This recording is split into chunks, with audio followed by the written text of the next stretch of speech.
In this video, I want to give you the intuition behind blockchain. So we're not going to use the real math. We're going to use fake math that would easily be broken in the real world. All blockchain is a messaging system. Each block contains a bundle of messages. For simplicity, we're just going to have one message per block. And those blocks are all translated into numbers. In real life, they're translated into numbers because everything in a computer, in its essence, is a number. So our first message is 230. Now it's time for us to build the first block, the Genesis block, block 0. So in that block, we're going to have a nonce. A nonce is a number used once. Also in the block, we have the message, 230, and then we have to have a way to validate each one of these blocks. That's where the nonce comes in, along with a little puzzle to solve. So here's where the math is too simple. We're going to have a real simple puzzle, and the puzzle says the nonce is equal to the target minus the message number minus the old nonce. So for us, that's 1,000 minus 230 minus 0, so the nonce is 770. Now we hear a new message. Our new message is 70. We want to add a block to the chain, so we look at block number 1. Block number 1, to validate, we need to find the right nonce. So we take the target 1,000 minus the message number of 70 minus the old nonce of 770, and we have our new nonce, which is 160. Now we have a blockchain. We get a new message.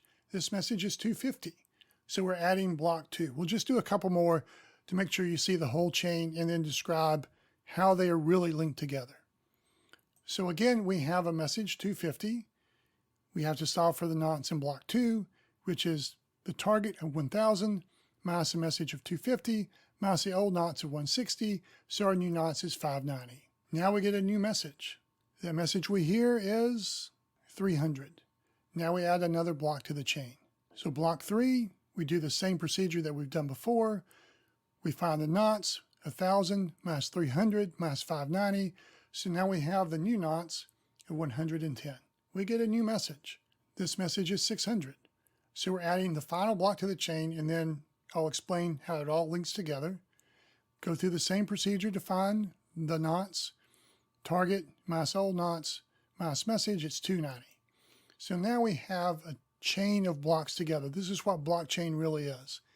The beauty of it is if you change any of the messages, in the written message, send God be coin to Bob, do this, do that, wherever that is, each one of those messages translates to a unique number. If you change anything in that message, a capital letter becomes a lowercase letter, you have 2 spaces instead of 1, it's a completely different message number.